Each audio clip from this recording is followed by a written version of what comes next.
하나님의 아들이신 예수님은 그의 백성을 그들의 죄에서 구원하기 위해서 이 세상에 오신 분입니다. 예수님은 하나님의 아들이시지만은 동정녀 마리아의 몸에 성령으로 잉태되어 마리아의 아들로 태어났어요. 그래서 사람들이 볼 때는 그저 보통 사람하고 그저 똑같은 그런 평범한 사람으로 보이지만은 사실은 전지전능하신 하나님의 아들이셨습니다.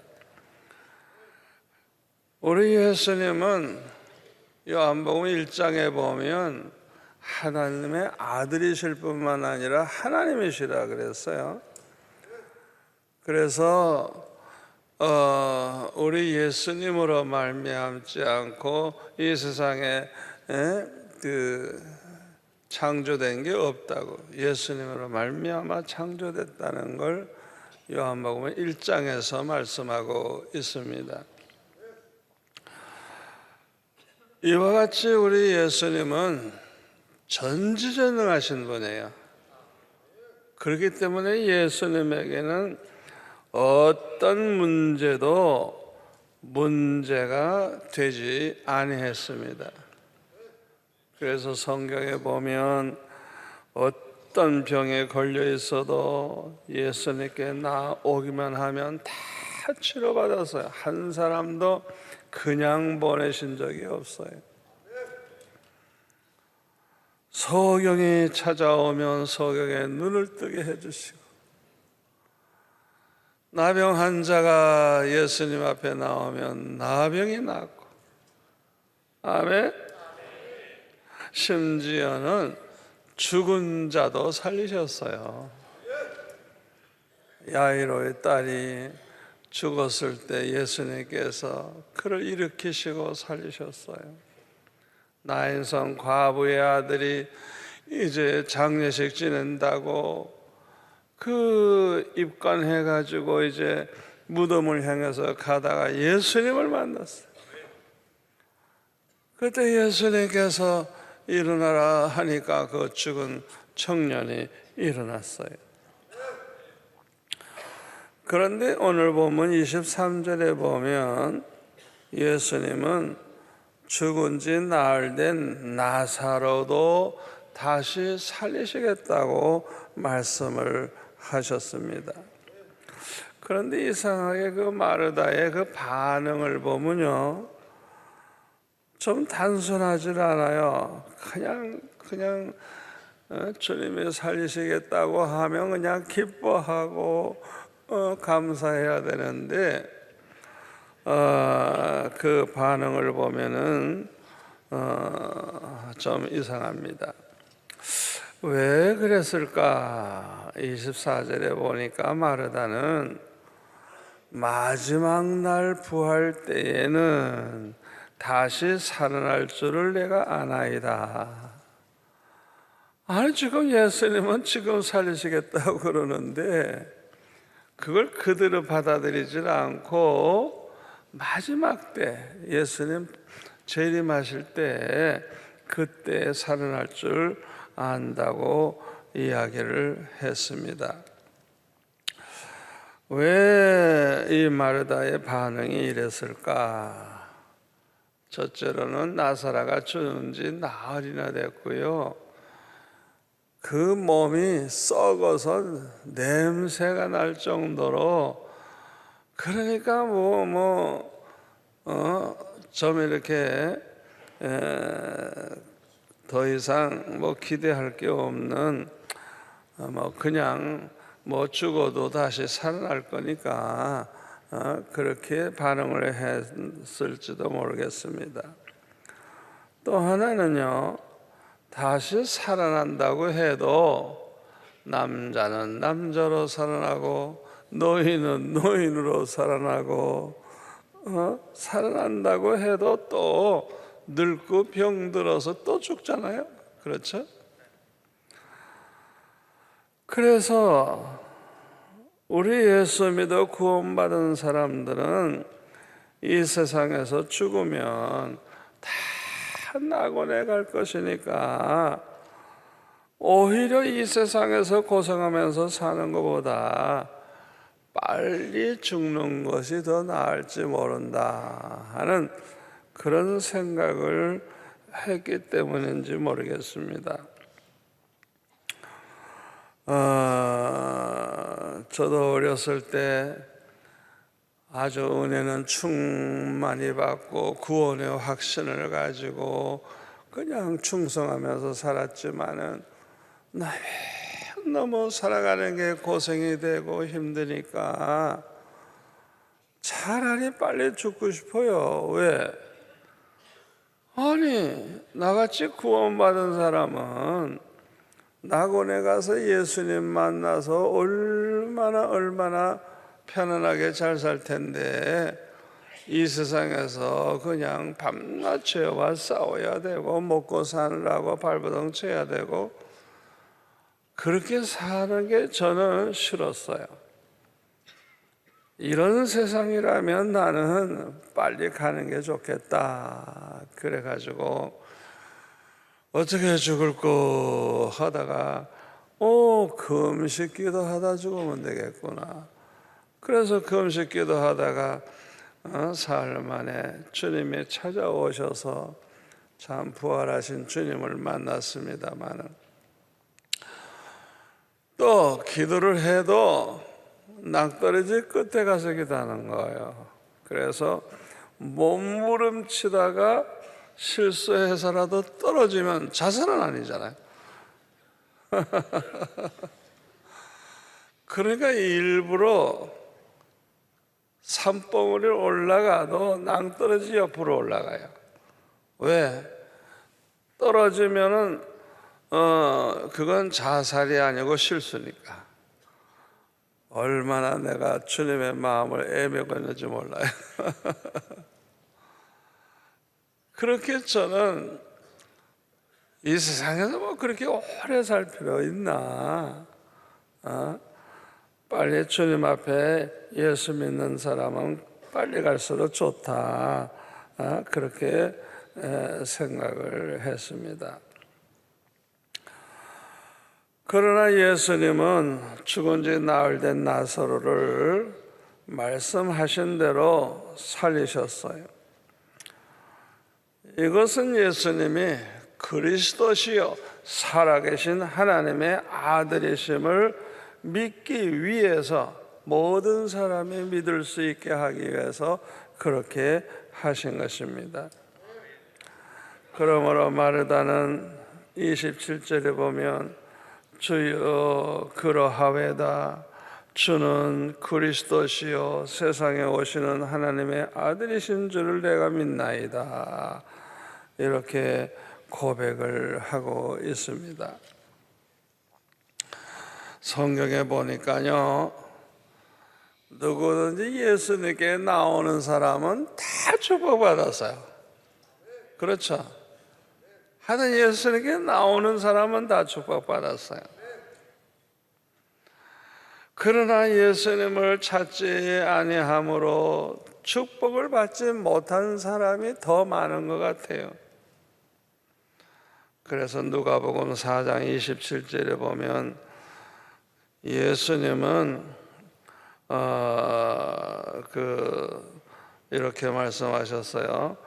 또 선지자 엘리사 때에 이스라엘에 많은 나병 환자가 있으되 그 중에 한 사람도 깨끗함을 얻지 못하고 오직 수리아 사람 나만 뿐이었느니라.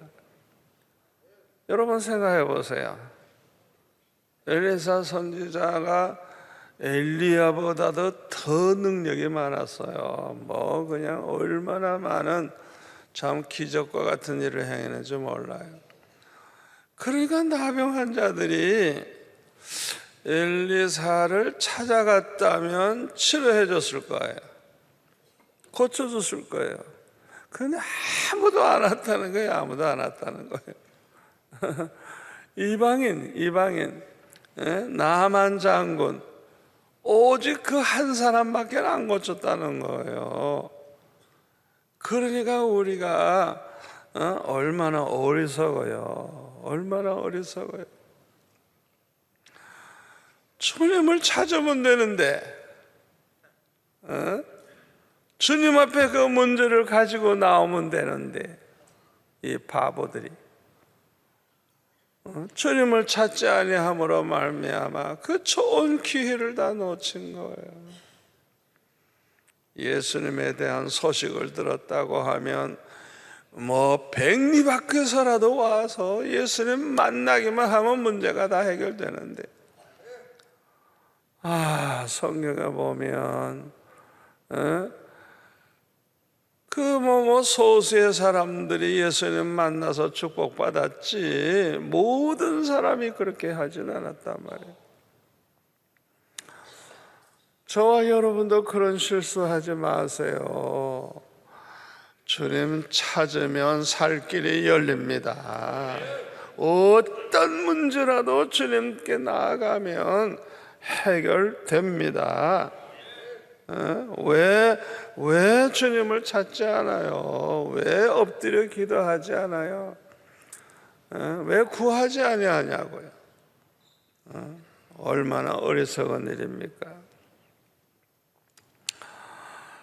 누구든지 예수를 믿으면 멸망치 않고 영생을 얻게 되는데 많은 사람들 예수 안 믿고 있어요. 그렇죠?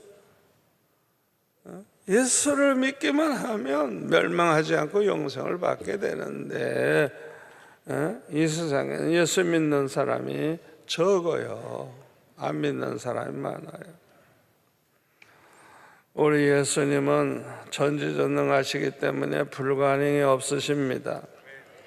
우리가 볼 때요 100% 불가능해 보여도 우리 주님에게는 불가능이 하나도 없어요. 없어요. 마태복음 18장 19절에 보면 진실로 다시 너에게 이르노니 너희 중에 두 사람이 땅에서 합심하여 무엇이든지 구하면, 무엇이든지입니다. 무엇이든지 구하면 하늘에 계신 내 아버지께서 그들을 위하여 이루게 하시리라. 여러분 이 말씀 그대로 믿습니까? 예수님의 말씀은 다 진리예요. 진리. 반드시 그대로 이루어지는 말씀이에요. 주님이 말씀하신 건 반드시 주님이 책임지십니다. 전지전능하신 분이고 신실하신 분이기 때문에 헛소리 안 해요. 말만 하고 하나도 못하는 그런 분이 아니에요. 말씀하신 건 그대로 이루어지고 반드시 책임지시는 거예요. 그러므로 아무리 불가능한 일이라도 합심해서 기도하기 시작을 하면 기적이 일어나는 것입니다. 얼마나 이것이 중요한지 몰라요. 제가 여러분들에게 간증했잖아요. 중국의 중남신학교라고 학생은 많고 건물이 그냥 좁아가지고 어느 날 나보고 그 총장이 학교를 좀 크게 좀 지었으면 좋겠다. 그래서 제가 그랬어요. 돈 걱정하지 말라고. 하나님의 일은 돈 있다고 되는 게 아니라고. 하나님의 일은 믿음으로 하는 것인데 믿는 자에게는 능치 못함이 없다고 하셨다. 믿음으로 하는 것인데 우리에게 필요한 건 돈보다도 믿음이다. 믿음이 있으면 기적이 일어나지만 믿음이 없으면 돈을 쌓아놓고도 못해요. 아무도 헌금 안 해요. 그러나 기도하면 은혜 받고 은혜 받으면 믿음이 생기고, 그래서 합심해서 기도하다가 보면 반드시 전혀 상상치 못한 사람들이 헌금할 테니까 하나도 돈 걱정하지 말라고, 돈은 아예 쌓아놨다고 생각하고 원하는 대로 그림을 그려라. 원하는 대로 학교를 어떻게 지었으면 좋은지 원하는 대로 그렇게 그려라. 되도록이면 크게, 되도록이면 잘 지을 생각을 하고 계획을 세워라. 그리고 기도해라. 온 교수들과 그 도시에 있는 모든 교회들에게 기도 부탁을 해라. 두 사람이 합심해도 반드시 이루어 주시겠다고 했는데, 무엇이든지 구하면 이랬는데, 하나님에게는 그거 아무것도 아니다. 그런데 그 청장이 그 7달인가 7달도 안 됐나 그럴 때 태어나가지고 이제 미숙해서 옛날이니까 이제 포기를 했죠, 병원에서도. 그래서 그 부모가 이 아들은 이건 기적이 아니면 살 수가 없으니까 그 태어난 아이를 이 강단에 갖다 놨어요. 강단에 죽든지 살든지 하나님께 맡긴다고. 그리고 기도했는데 이번에 죽지 않고 살았어요. 그냥 그런 체험을 하신 분이기 때문에 믿음이 너무 좋으신 분이에요. 너무 좋으신 분이에요. 내 말을 듣고 이분이 믿음이 생겨가지고 기도하기 시작하는 거예요. 그냥 기도 운동을 하는데 놀라운 일이 막 벌어지는 거예요. 그냥 막 예수도 안 믿는 사람이 15,000평 땅을 주질 않나, 400억 예산을 세워가지고 건축을 하는데 그냥 전혀 생각지도 않은 사람들 그냥 엄청난 헌금이 들어오는데 몇 년 전에 다 지었어요. 다 지었어요. 저는 교회마다 많은 빚을 지고 살고 문제를 해결하지 못하는 거 보면 너무 속상해요. 두 사람이라도 합심해서 기도하면 무엇이든지 다 이루어준다고 했는데, 아니 왜 그 많은 빚을 짊어지고 살아요? 서울의 사랑교회, 사랑의 교회가 아니고 사랑교회, 고급 아파트 단지의 한가운데 상가를 사가지고 교회를 했는데 빚이 너무 많아가지고 교회 운영을 할 수 없는 거예요. 교역자들 사례비 줄 돈도 없고. 그러니까 날마다 성도들이 교회 나와서 울면서 기도했어요. 날마다. 한국 불교 평신도 회장이 이사를 와가지고 한 바퀴 쭉 돌고 거기도 와서 구경을 하는데 사람들이 울며 기도하니까 굉장한 일이라도 생겼나. 그래서 아니 무슨 일이 생겼냐고. 그랬더니 사실은 교회가 빚이 많아서 이렇게 운영도 하기 어렵고 목사님 생활비도 못 드린다고. 아니 도대체 빚이 얼마인데 그러냐 그랬더니 얼마라 그랬더니 그분이 돌아가서 다 갚아줬어요. 아니 왜 불교 신자가 그걸 갚아줘요? 이건 하나님의 응답이에요. 불가능이 없어요. 불가능이 없어요. 우리 주님은 신실하실 뿐만 아니라 전능하신 분이에요. 불가능이 없어요. 여러분, 우리가 볼 때 막연하고 답답하고 그냥 소망이 없고 절망적이라도 절망하지 마세요. 두 사람이라도 합심해서 기도하세요. 제일 좋은 건 부부가 같이 기도하고 아이들하고 같이 기도하고. 불가능이 없어. 제가 아주 존경하던 권사님 한 분이 제약회사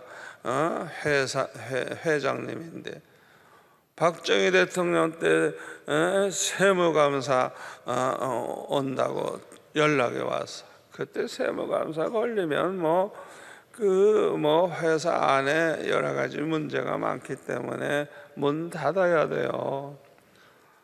그러니까 손주들까지 온 가족 자녀들 다 많고 금식 기도를 시작했어요. 금식 기도. 하여튼 급하면 제일 좋은 거 금식 기도예요. 그랬더니 전화가 때르릉 왔어요. 취소됐다고. 그게 우연해요? 잘못 전했다고. 이야, 참. 기도할 때 이런 놀라운 일이 일어나는 거예요.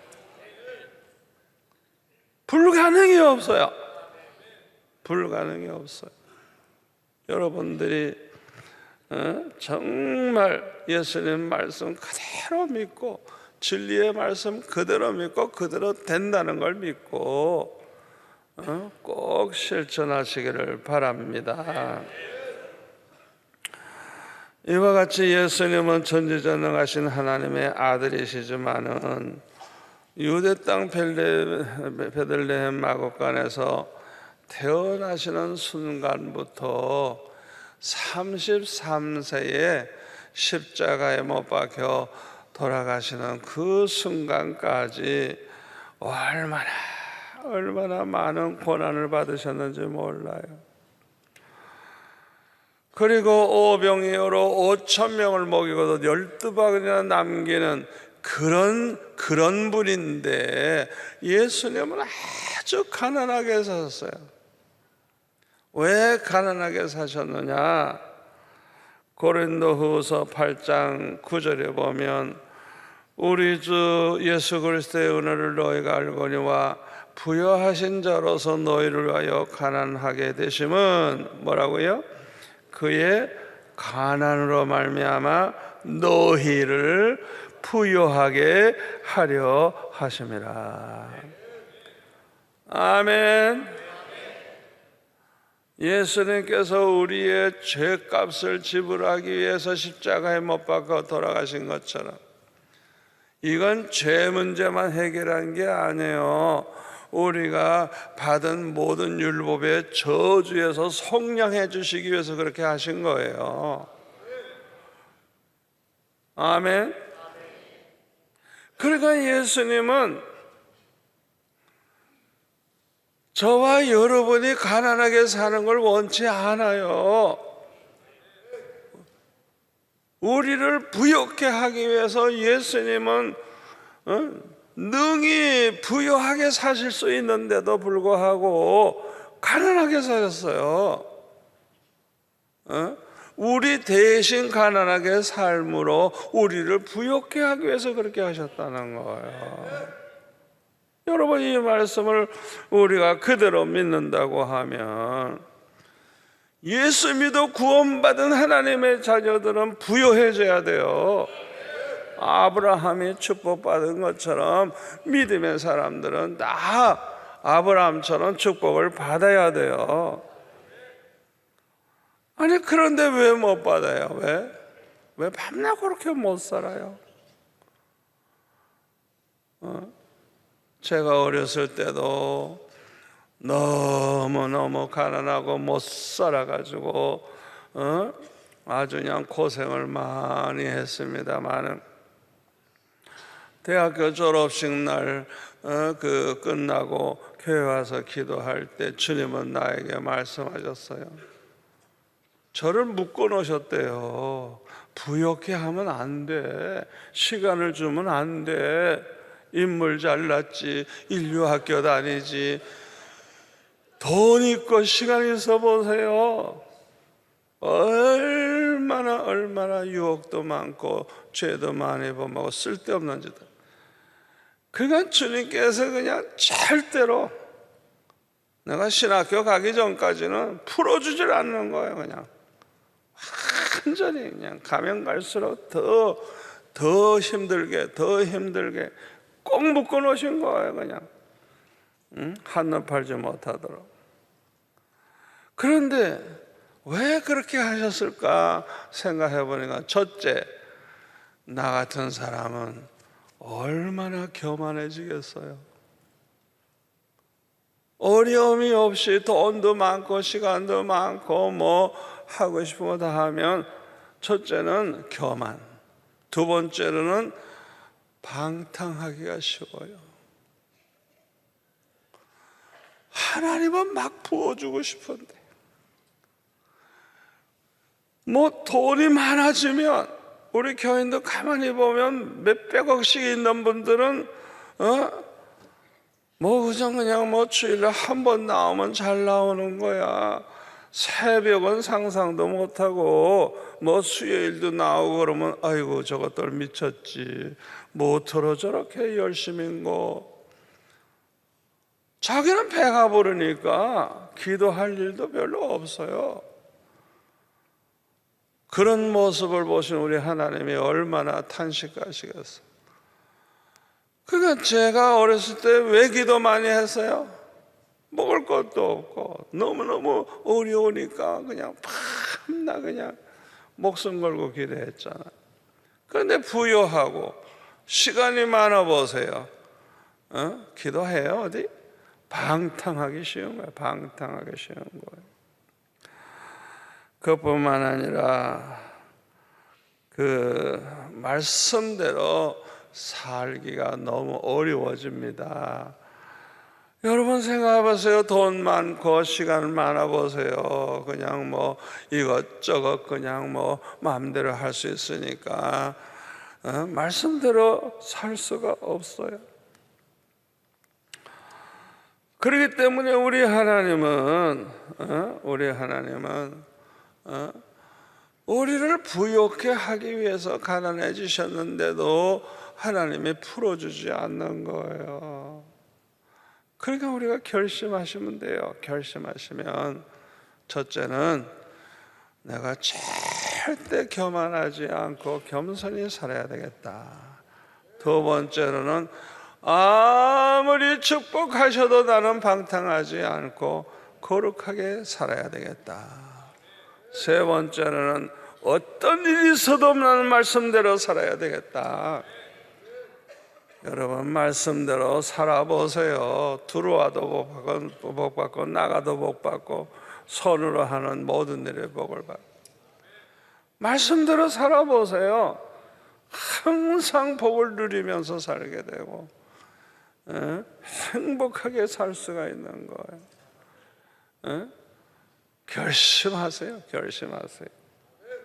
그래서 우리 주님이 헛되게 가난하게 살게 되지 말고 보람이 있어야 되잖아요. 우리가 잘 살아야 되잖아요.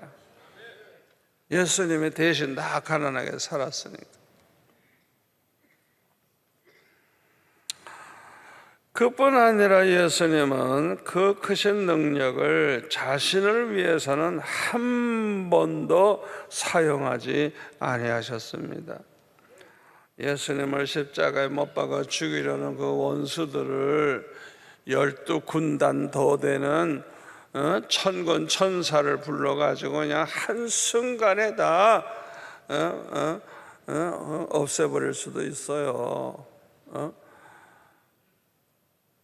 마태복음 26장 53절 4절에 보니까 만일 그렇게 하면, 내가 그렇게 하면 이런 일이 있으리라 한 성경이 어떻게 이루어지리요.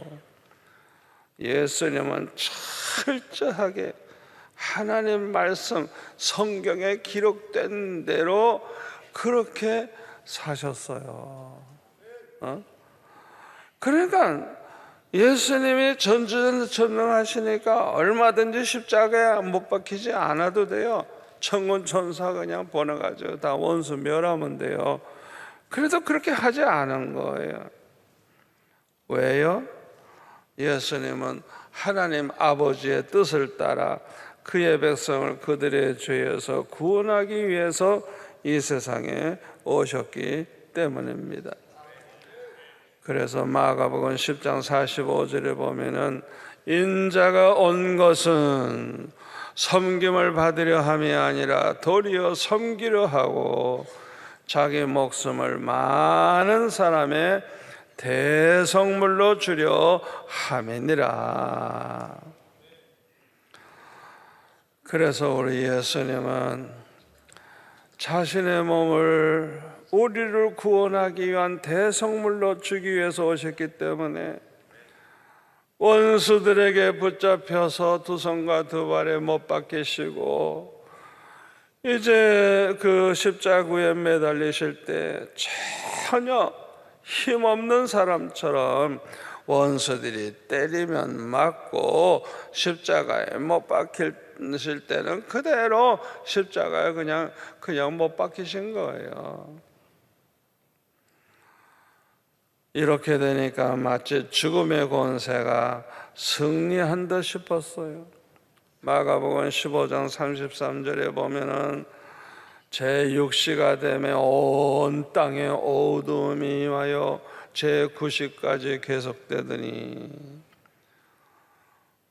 예수님은 그냥 힘없이 그냥 무너지는 모습이니까 이 악한 세력, 어두움의 세력, 이 죽음의 세력이 다 승리한 것 같죠? 세상이 어두워지질 않나. 예수님은 엘리 엘리 라마 사박다니, 나의 하나님 나의 하나님 어찌하여 나를 버리셨나이까. 하나님으로부터도 버림받고, 어떻게 보면은 한순간이지만은 완전히 죽음의 권세가 승리한 듯 싶었어요. 그러나 그것은 잠시뿐입니다. 예수님은 무덤에 장사 지낸 지 사흘 만에 다시 살아나셨어요. 예수님은 죽음의 권세를 이기시고 부활하신 것입니다. 그런데 로마서 8장 11절에 보니까 예수님을 죽은 자 가운데서 살리신 이의 영이 너희 안에 계시면 그리스도 예수를 죽은 자 가운데서 살리신 이가 너희 안에 거하시는 그의 영으로 말미암아 너의 죽을 몸도 살리시리라. 예수님을 살리신 그 하나님의 영이 저와 여러분도 살리실 것이라고. 할렐루야. 얼마나 감사합니까?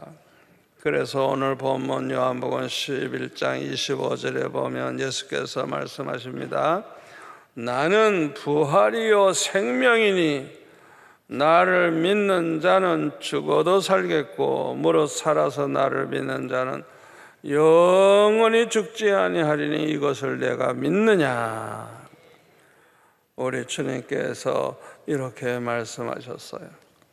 그러므로 우리 예수 믿는 사람들은 다 부활의 소망을 가지게 된 거예요. 우리가 이 세상에서 살다가 죽으면 모든 것이 끝나는 것이 아닙니다. 반드시 부활합니다. 다만 부활은 예수님의 말씀대로 생명의 부활과 심판의 부활이 있어요. 요한복음 5장 28절 29절에 보면 이를 놀랍게 여기지 말라. 무덤 속에 있는 자가 다 그의 음성을 들을 때가 오나니 선한 일을 행한 자는 생명의 부활로 악한 일을 행한 자는 심판의 부활로 나오리라. 그래서 두 가지 부활이 있어요. 두 가지. 다 부활해요. 부활은 하는데 두 가지 부활이 있어요. 자, 이 생명의 부활은 뭐냐? 예수님께서 재림하시는 날 부활하는 거예요. 이것을 첫째 부활이라고 말을 합니다. 예수 믿어 구원받은 사람들 중에 이미 무덤에 묻혀 있는 분들이 다 부활하게 되는 거예요. 이들은 예수님 재림하실 때 살아있는 우리보다 먼저 부활해서 주님을 맞이하게 되고 그때부터 예수님과 함께 영원히 함께 있게 되는 것입니다. 예수님과 함께 영생하게 되는 거예요. 이 사람들은 참으로 복 있는 사람들입니다. 왜냐하면 이들에게는 둘째 사망이 없어요. 둘째 사망, 지옥불에 들어가는 두 번째 사망이 없어요. 그래서 예수님은 요한계시록 20장 6절에 보면은 첫째 부활에 참여하는 자들은 복이 있고 거룩하도다. 둘째 사망이 그들을 다스리는 권세가 없고 도리어 그들이 하나님과 그리스도의 제사장이 되어 1000년 동안 그리스도와 더불어 왕 노릇하리라 그랬어요. 그 다음에 심판의 부활은 두 번째 부활인데요, 예수님을 믿지 않다가 죽은 사람들이 마지막 심판하실 때 이 심판을 받기 위해서 부활하는 거예요. 이들이 죽은 이후에는 구원받을 기회가 전혀 없어요. 이 예수 안 믿는 사람들이 요 죽는 순간은 더 이상 예수 믿을 기회가 없어요. 오직 하나님의 심판을 받고 지옥불에 들어갈 뿐입니다. 요게 둘째 사망이라는 거예요. 그러므로 예수 안 믿는 사람들은 죽는 날이 더 큰 고통이 시작되는 날이에요. 이 세상에서도 고생했겠지만 예수 안 믿고 죽는 사람들은 지옥불이 기다리고 있어요. 그러니까 영원히 구더기도 죽지 않는 그 속에서 그냥 영원히 불구덩 속에서 살게 되니까 예수 안 믿는 사람이 죽는 날은 절망의 날이고 비극의 날이에요. 그러니까 통곡하지 않을 수가 없죠. 그러나 예수 믿어 구원받아 하나님의 자녀가 된 사람들은 언제 죽어도 괜찮아요. 왜요? 그날이 낙원에 가는 날이고 그날이 주님 만나는 날이기 때문입니다. 아멘. 더군다나 이 세상의 모든 수고와 고생이 끝나는 날이에요. 우리 예수 믿는 사람이 죽는 날은 더 이상 이제 수고할 필요 없어요. 고생할 필요 없어요. 그래서 요한계시록 14장 13절에 보면 또 내가 들으니 하늘에서 음성이 나서 이르되 기록하라. 자금 이후로 주 안에서 죽는 자들은 복이 있도다 하시매 성령이 이르시되 그러하다.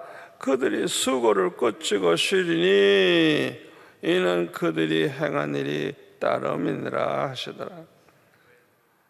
주 안에서 죽는 사람들은 복 있는 사람이에요. 세상 고생 끝나는 날이에요. 낙원에 가서 주님과 함께 이제는 고난이 없는, 죽음도 없는, 더 이상 세상 염려가 없는 그런 삶을 살게 되는 것입니다. 그래서 믿음의 사람들은 죽음을 맞이해도요 두려움이 없어요. 오히려 주님 만날 것을 생각하고 기쁨으로 죽을 수가 있어요. 이 믿음이 있는 사람들은 죽을 때 모습이 달라요. 세상 사람처럼 믿음 없는 사람처럼 그냥 빠등빠등하고 이를 갈고 그냥 거품을 물고 발버둥 치지 않아요. 그 얼굴이 그냥 천사의 얼굴 같아. 그냥 얼마나 편안하고 얼마나 행복한지. 왜? 아니 내가 낙원에 가는데, 내가 주님 만나는데 막 흥분이 되잖아요. 흥분이. 그래서 이 믿음의 사람들이 죽을 때 보면은 이 사람이 믿음이 있나 없나 금방 알 수가 있어요. 그런데 요한계시록 11장 15절에 보면 일곱째 천사가 나팔을 불매 이때 예수님이 재림하십니다. 하늘에 큰 음성들이 나서 이르되 세상 나라가 우리 주와 주의 그리스도의 나라가 되어 그 그가 세세토록 왕노릇 하리로다. 우리 주님이 오시면 이 세상은 그리스도의 나라가 된다는 것입니다.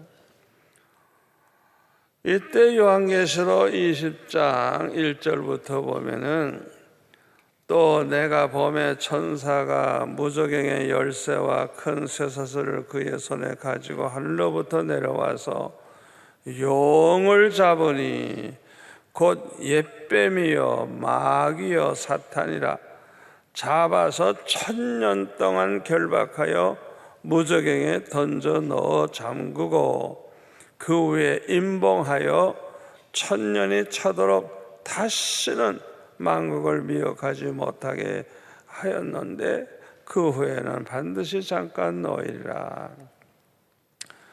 그러니까 예수님이 딱 재림하시면요 1000년 동안은요 마귀가 없는, 마귀가 전혀 활동을 하지 않는 그런 세상에서 살게 되는 거예요. 그런데 이 첫째 부활에 참여한 사람들, 믿음으로 구원받은 우리 성도들은 예수님과 함께 1000년 동안 왕 노릇하게 되는 거예요. 아멘. 요한계시록 20장 4절에 보면은 우리 예수님과 함께 특별히 신앙을 끝까지 지키고 짐승의 표를 받지 않고 짐승에게 절하지 않고 신앙을 지킨 사람들은 그리스도와 더불어 1000년 동안 왕 노릇한다 그랬어요. 요한계시록 2장 26절에 보면 이기는 자와 끝까지 내 일을 지키는 그에게, 주의 일을 지키는 그에게 만국을 다스리는 권세를 주리라고. 그러니까 이 1000년 동안 예수님이 오셔서 이루어지는 이 그리스도의 나라에서 우리가 왕 노릇한다는 거예요. 만국을 다스린다는 거예요. 이때 우리가 누릴 영광이 너무나도 크기 때문에 로마서 8장 17절에 보면 사도 바울은 이렇게 말하죠. 자녀이면 또한 상속자고 하나님의 상속자요 그리스도와 함께한 상속자니 우리가 그와 함께 영광을 받기 위하여 고난도 함께 받아야 할 것이니라 생각하건대 현재에 관하는 장차 우리에게 나타날 영광과 비교할 수 없도다. 이 비밀을 알고 그대로 믿는 성도들은 기꺼이 자기를 부인하고 자기 십자가를 지고 주님을 따릅니다. 이 길은 좁은 길이고 넓은 길이 아닙니다. 평탄한 길도 아니고 협착한 길입니다. 그럼에도 불구하고 사도 바울은 기꺼이 이 길을 갔어요. 성령 충만한 성도들도 모두 다 이 길을 갔어요. 온 세상 사람들에게 천국 복음을 전파될 수 있도록 땅끝까지 전파하는 일을 했어요. 이들로 말미암아 천국 복음이 온 세상에 전파되어서 오늘날 이 세상에는 수십억의 그리스도인들이 생기게 되지 않았습니까? 이들은 죽음을 두려워하지 않았어요. 담대히 복음을 전하다가 순교자가 됐어요. 어떻게 그렇게 죽음을 두려워하지 아니할 수 있었어요? 부활의 소망이 있으니까. 아멘. 부활의 소망. 그뿐만 아니라 이 세상 떠나는 날 낙원에서 주님 만날 것 생각하고 또 장차 1000년 동안 왕 노릇할 것을 생각할 때 이들은 오히려 기뻐하며 또 복음 전하다가 매를 맞고 고난당할 때 그걸 영광으로 생각하고 너무너무 기뻐하고 감사했어요. 그래서 사도행전 5장 40절에 보면은 사도들이 복음을 전하다가 매를 맞고 나서 성전에 있든지 집에 있든지 예수는 그리스도라 가르치기를 쉬지 아니했다 그랬어요. 그러니까 더욱더 열심히 복음을 전한 거예요. 그냥 매 맞으면 매 맞을수록, 고난이 있으면 고난이 있을수록 더 열심히 복음을 전한 거예요. 오늘날에는 세상이 너무 악하고 참 타락해 있기 때문에 우리가 순교를 각오하지 않고는 신앙생활을 똑바로 할 수가 없어요. 하나님 말씀대로 살 수가 없어요. 신앙생활이라고 하는 것은 하나님의 말씀대로 사는 겁니다. 그러니까 세상이 너무 악하다 보니까 말씀대로 살기가 너무나도 어려워요. 그래서 우리가 순교를 각오하지 아니하면, 목숨 걸지 아니하면 말씀대로 살 수가 없어요. 목숨을 걸지 아니하면, 순교를 각오하지 않으면 우리는 전도도 할 수 없고 선교도 할 수가 없어요. 우리가 땅끝까지 천국 복음을 전하는 것은 반드시 해야 되는 사명이죠. 마가복음 16장 15절에 보면 부활하신 예수님 말씀하시기를 너희는 온 천하에 다니며 만민에게 복음을 전파하라. 온 천하입니다. 온 천하. 온 천하. 부활하신 예수님이 승천하시기 전에 우리에게 하신 말씀이에요. 이건 우리의 사명입니다. 사명. 전 세계에 부흥하는 각 나라의 교회를 조사를 해서 결과가 뭐냐, 특징이 뭐냐, 선교 열심히 하는 교회들이 그렇게 부흥했다는 거예요. 열심히 전도하고 열심히 선교하는 교회들이 부흥했지, 그런 거 소홀히 하는 교회는 교회가 제대로 되지 않는다는 거예요. 우리가 이것을 알면서도 왜 전도하지 않고 왜 선교하지 않습니까? 성령으로 충만하지 못하기 때문에 그래요. 오순절 이전의 제자들 보세요. 예수님으로부터 그렇게 많은 교훈을 듣고 기적을 보고 체험을 했으면서도 두려워 떨며 전도하러 못 나갔어요. 그러나 오순절날 성령의 불을 받으니까 담대하게 목숨 걸고 나가서 전도하고 선교하고 순교를 했어요. 사도행전 1장 8절에 보면 뭐라 그랬어요? 너에게 성령이 임하시면 권능을 받고 예루살렘과 온 유다와 사마리아에 이르러 땅까지 내 증인이 되리라. 성령이 임하시면 권능을 받고 죽음도 두려워하지 않는 그런 권능을 받고 세상에 두려워할 게 하나도 없어요. 성령의 충만함을 받으면 그냥 담대하게 전도하고 선교할 수 있는 것입니다. 데살로니가 후서 2장 13절에 보면 진리를 믿음으로 구원받는다 그랬고, 2장 12절에 보면 진리를 믿지 않고 불의를 좋아하는 모든 자에게 심판이 온다 그랬어요. 진리는 요한복음 17장 17절 말씀대로 하나님의 말씀이 진리고, 요한복음 14장 6절 말씀대로 예수님께서 나는 곧 길이요 진리요 생명이니, 예수님이 진리라 그랬어요. 나로 말미암지 않고는 아무라도 아버지께 올 자가 없다고. 여러분, 진리가 뭐예요? 하나님 말씀. 아멘. 진리가 뭐예요? 예수님. 예수님의 말씀이 진리가 되는 것입니다. 이 예수님의 말씀은 곧 천국 복음인데, 우리는 이 진리를 믿고 진리대로 살고 이 진리의 말씀 천국 복음을 온 땅에 전파해야 할 줄 믿습니다.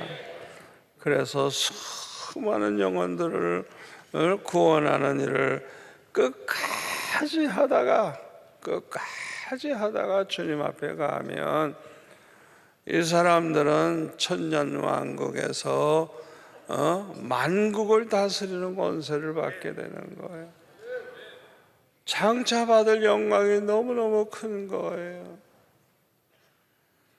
천년왕국 이후에는 이 세상이 다 심판받아요. 그래서 예수 안 믿는 사람들도 그때 부활해요. 그래서 심판의 부활이라 그러는 거예요. 그때 심판받고 영원한 불못에 들어가요. 거짓 선지자들, 사탄과 또 예수 안 믿는 사람들이 다 지옥불에 들어가서 이제 영원히 살게 되고, 그 다음에는 새 하늘과 새 땅이 전개되는데, 새 예루살렘이 마치 그 신부가 아주 그냥 그 예쁘게 단장하고 결혼식 때 나오는 것처럼 그런 모습으로 그런 이제 새로운 세계에서 영원히 살게 될 것을 요한계시록에 보면 말씀하고 있어요. 저와 여러분은 오늘 부활의 확신과 부활의 소망을 가지시길 바랍니다. 성령 충만하셔서 이 부활의 복음, 천국 복음을 담대하게 전하시고 주님이 우리에게 맡기신 사명을 잘 감당하는 성도들 되시기를 축원합니다. 기도하겠습니다. 아버지 하나님 감사합니다. 오늘 주신 말씀이 우리에게 축복이 될 줄로 믿습니다. 아버지 말씀 그대로 믿고 이 말씀 붙잡고 끝까지 승리하는 저희들 되게 하여 주옵소서. 예수님의 이름으로 기도하옵나이다. 아멘.